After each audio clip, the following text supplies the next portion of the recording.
Hello everyone, I want to welcome you to an important area in our understanding of theories of development.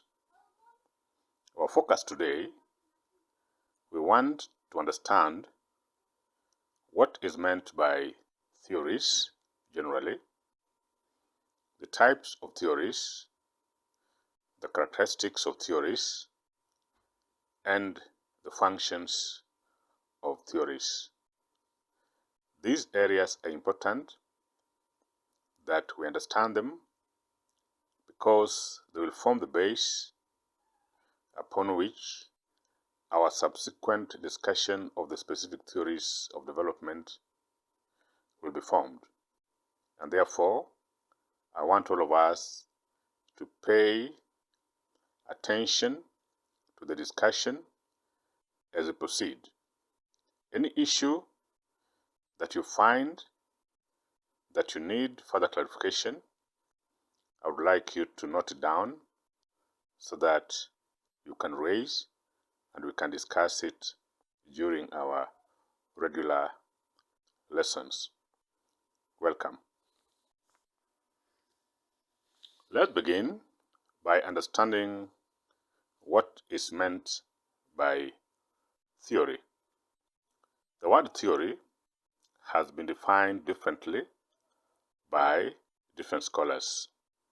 Some of the definitions that scholars have put forward as part of what theory means are here that I want us to look at. 1. Theories have been understood as analytical tools for understanding, explaining, and predicting about social phenomena. The concept theory has also been understood as a set of interrelated concepts and ideas that have been scientifically tested and combined to magnify, enlarge, clarify, and expand our understanding of people, their behaviors, and their societies. Yet, the concept theory is also understood as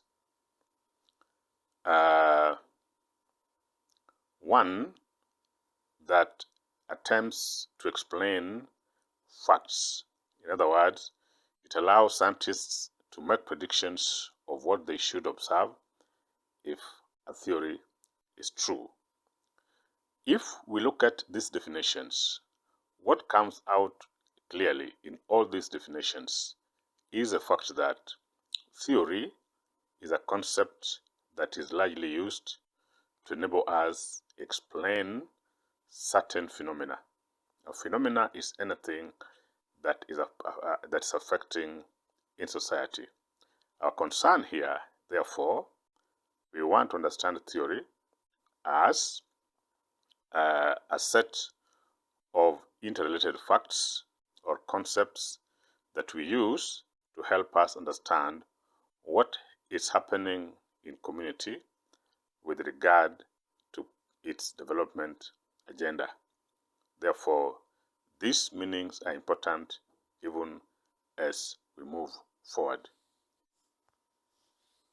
Theory has what we call scope.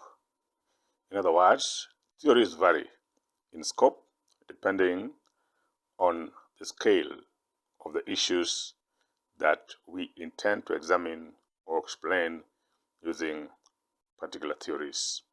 In this regard, we can group theories into two broader scope.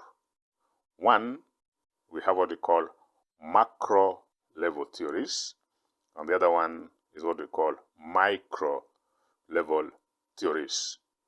Macro level theories are those theories that we use to understand large scale issues and large groups of people. We use them largely when we want to attempt to explain large scale relationships and also in trying to find answers to fundamental questions that affect the larger society. For instance, assuming we want to look at corruption in Kenya as a whole. Kenya as a whole is quite complex. Therefore, in that case, we will be invited to apply macro-level theories. However, if we intend to understand corruption in a given institution, say a government department, a government parastatal, or a government institution such as one single university, then at that level, we will be invited to look at macro theories. We will use macro theories because macro theories are used when we want to explain the relationship between individuals or groups within a smaller context. And therefore, a university, a parastatal, a government department are small level social relationships or groups that macro theories can adequately explain what is happening in those institutions with regard to specific issues that we want to look at. Therefore, macro level theories we use when we are focusing on large scale issues or large groups, while micro we apply them on small level groups or small groups or individuals. That difference in terms of scope of theories is important because at developmental level within the community, there are those issues that affect development of the wider group. For instance, maybe we want to look at poverty within the larger society or within the larger community. At that level, we are going to look at macro level theories. But assuming that we want to focus on, say, poverty within a smaller group, within the larger community, say, poverty among persons or in persons with disabilities, then that is a smaller proportion of the larger community. At that level, therefore, we will be invited to use micro level theories because they are better suited in understanding what happens within small groups. Theories are also divided into broader paradigms. But first, it's important for us to understand what exactly a paradigm is. A paradigm is basically a philosophical and frameworks used in a given discipline to formulate propositions, generalizations, and empirical inquiries. Therefore, they are basically broader perspectives within which we look at issues. Theories have three broader paradigms, and these are what we call structural functionalism, conflict theory, and symbolic interactionism. Therefore, all theoretical paradigms can be looked at from can be grouped into three broader areas: structural functionalism, conflict perspective or theory, and symbolic interactionism. Let's have some time and look at each of these. Let's begin by looking at structural functionalism. A structural functionalism as a theoretical paradigm is a framework for building theory that sees society as a complex system whose parts work together to promote solidarity and stability. In other words, this paradigm interprets each part of society in terms of its contributions to the stability of the whole society. In short, structural functionalism look at society in the analogy of a living organism with several parts. And the parts of society that this paradigm refers to are family, the state, education, religion, and economy. According to this paradigm, each of these parts of society have specific functions that they play in society, or specific roles that they play in society. But despite being or having specific roles to play, they also depend on each other. And therefore, there is the element of independence in terms of the specific role they play, but there is also the element of interdependence.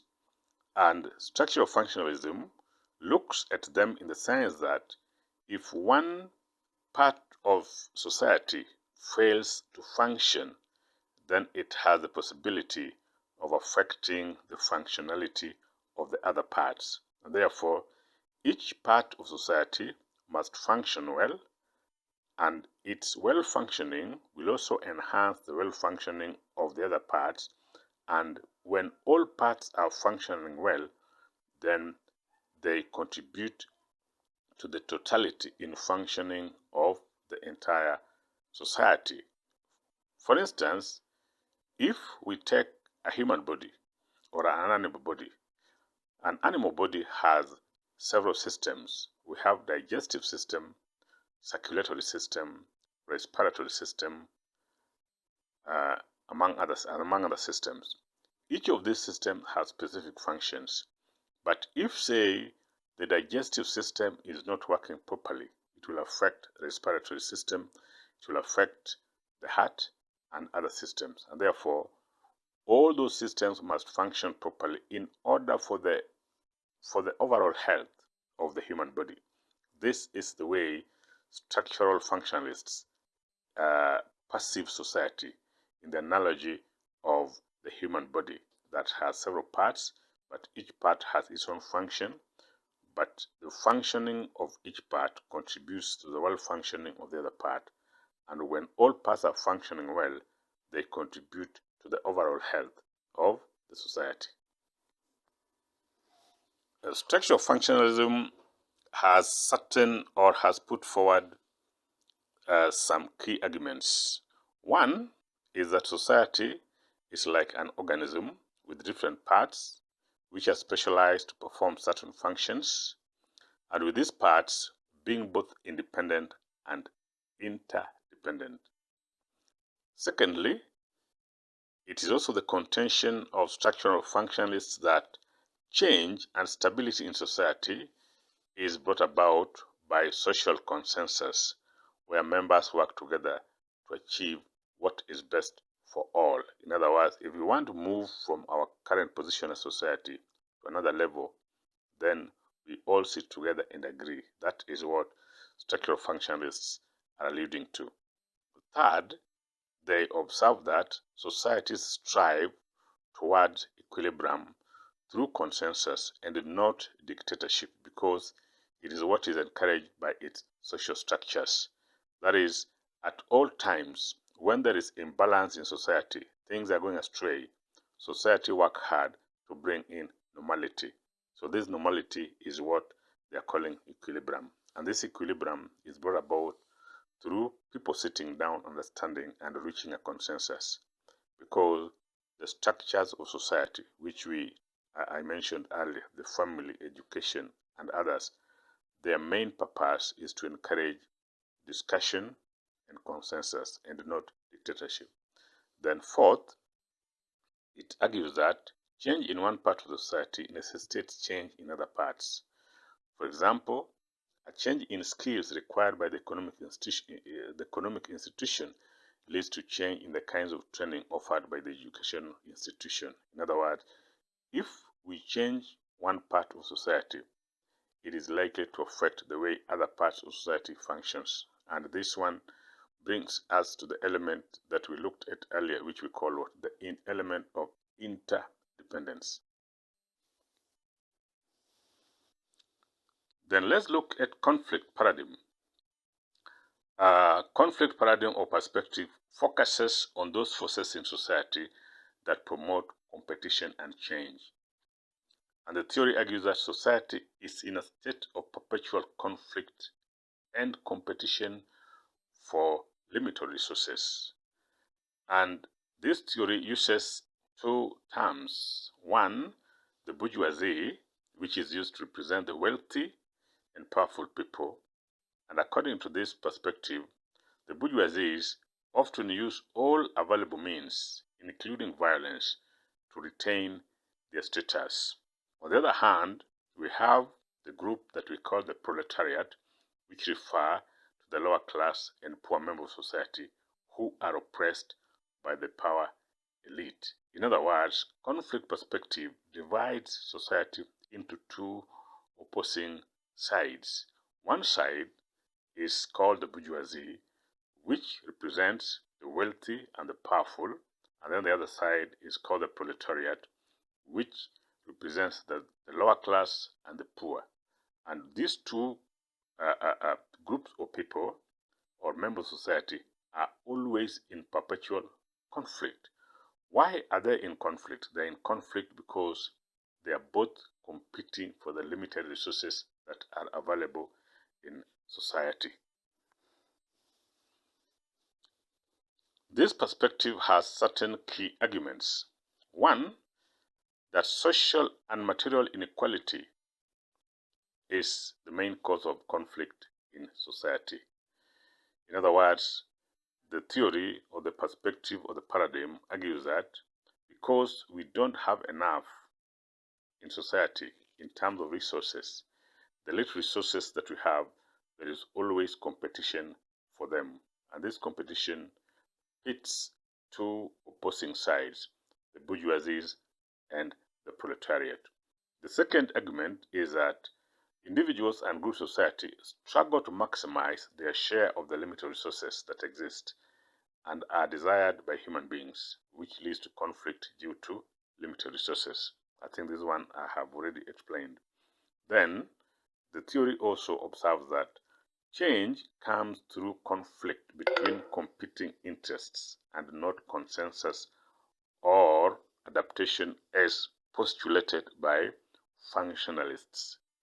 According to this theory, we can only change society through conflict and not through consensus, as conflict, rather as the structural functionalists want us to believe. Lastly, the theory holds that social structures and organizations reflect the competition for resources and the inherent inequality in society. In other words, according to this theory, those structures in society, the family, education, economy, the state, religion, and others, they are a reflection of the kind of competition that we have in society. In other words, there is competition within these institutions, but there is also competition between these institutions, so that individuals within the education institution are competing amongst themselves. But the education institution is also competing with other institutions, the family, economy, the state, and others, again, for the very, very limited resources that we have in society. The last paradigm is called symbolic interactionism. Symbolic interactionism claims that society is composed of ever-present interactions among individuals who share symbols and their meanings.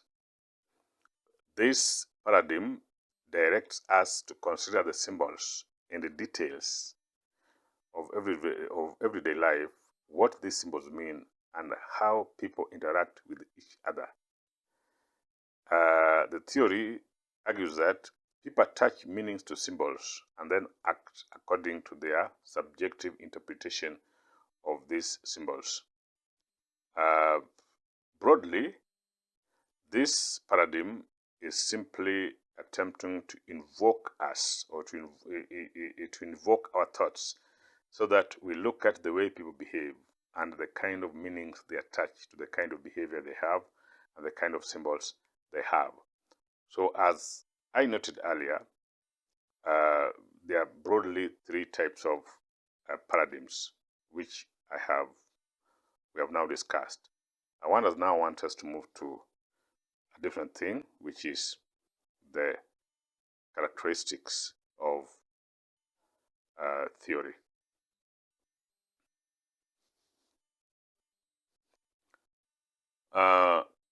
One, a good theory must be coherent and consistent. That is, a good theory must have concepts that are both coherent and internally consistent. By coherence, we mean the identification of concepts and the specified relationship among them are logical, ordered, and integrated. And when it is internally consistent, it means that it explains relationships with respect to a set of common underlying causes and conditions. Therefore, consistency in theory demands that concepts in the theory are carefully operationalized. In other words, the meaning that you attach to particular concepts in a theory must be explained so that if there is a difference in meaning between the conventional meaning, that is the dictionary meaning, then it is the responsibility of the researcher or the scholar to ensure that the meaning that it attaches to certain concepts in theory are properly explained, and in that sense they are understood within the context within which they want them understood, so that we can clearly understand the difference between the dictionary meaning of these concepts and the way these concepts are understood in a particular theory. That is an important element as regard to characteristics of theory.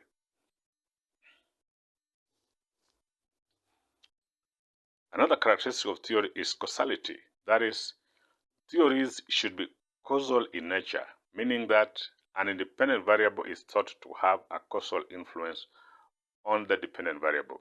In other words, theories must show how a change in the independent variable would cause a change in the independent variable. I think at the introductory level, I had issued you with some work on variables. The meaning of that, or the intention of that, was to enable you understand what is meant by independent and dependent variables, what they are, and how they relate. That was important because it's an important element that we also find in theories, so that a good theory should demonstrate that a change in the independent variable is a necessary and sufficient condition for a change in the dependent variable. So that if we want to talk about, say, poverty in the community, and we want to talk about, say, retrogressive cultural practices such as early marriages as a possible cause of poverty, then we must indicate and we must show that a good theory should show that if, say, we reduce early marriages, is it likely to lead to a reduction in poverty among women? If cases of early marriages increase, is it likely to result in an increase in cases of incidence of poverty in women? So that causality is an important element and an important characteristic in theory. Theory should also be testable. That is, theory building is accomplished through the testing of hypotheses derived from theory. Therefore, empirically grounded theories must be able to posit clear hypotheses that are testable. Properly specified hypotheses can be tested with empirical data, which are derived from the application of valid and reliable measures. So that we have two sets of theories: the null hypothesis and the alternative hypothesis. So that if we are able to test theories and come up with either a finding that validates or invalidates the theory, then, or our assumption, then that one we are saying that it is testable. For instance, we want to say that bad governance or corruption is a contributing factor to poverty, so that corruption contributes to poverty. That is a theory rather that is a hypothesis that we wish to test. In that sense, it is our responsibility as the responsibility of the proponent of the theory to show that it is possible to clearly hypothesize and test the hypothesis that says that corruption leads to poverty. So the connection between corruption and poverty can be tested using empirical evidence, using data collected from primary respondents. Otherwise, if we just have theory that we just hypothesize and there is no data that can be collected to subject the truthfulness about that theory, then at that level we say that that theory is not testable. And when it's not testable, it means that it is not a good theory. So a good theory must not only theorize specific issues, but the issues that are theorized can be tested using empirical information. So if you are able to collect data and use that data to test a particular theory, then we are saying that that theory is testable. And if it is testable, it means therefore that it's one of the marks of a good theory. The last issue that I want us to look at are the functions of theory. One is that a theory suggests a potential problem or potential problems.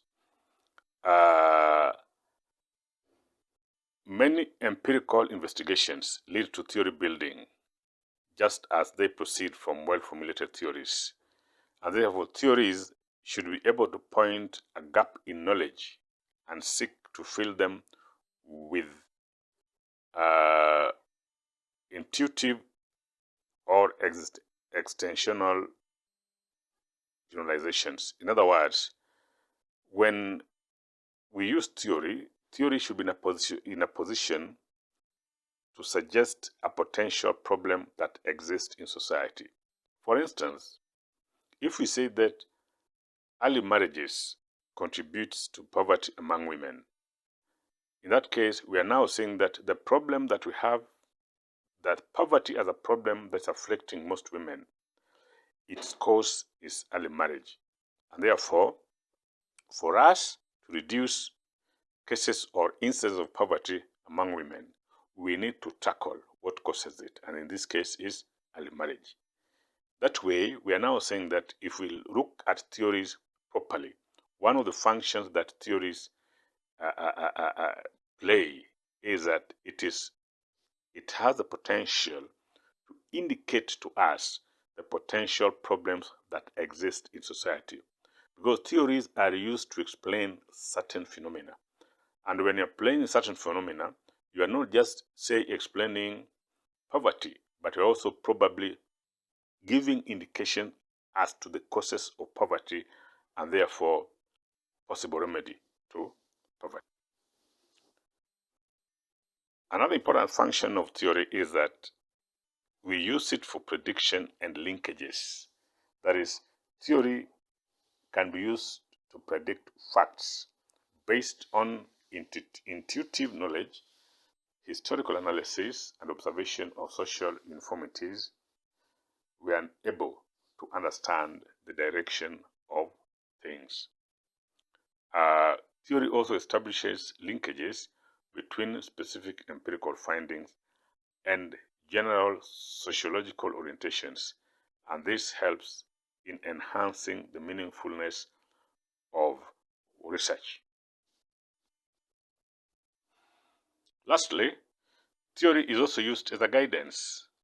That is, a theory guides research and narrows down the range of facts to be studied. Right? Theory also supplies hypotheses and provides direction to the investigation and helps the researcher to look for certain variables and overlook others. In other words, when we go through theories, we are able to understand the key arguments of each theory. And once we fully understand the key arguments of those theories, we are able to know which issues to pick that can guide us in research and which issues to leave out that probably are out of the scope of what we want to study or are not useful at that time. So we use theories to guide, we use theories to inform the kind of studies that we want to do. Be it theoretical studies or be they empirical studies, theories are important in guiding the direction that particular studies take. And that's why every study is required to have a theoretical framework, so that we are able now to say that these issues that we want to study, the underpinning explanation is A, B, C, D, as guided by this and these theories developed by so and so. Thank you. We come to the end of the discussion. As I noted earlier, any concern that you have, kindly put it down so that we can have further discussions on them during our face-to-face lectures. Thank you once more.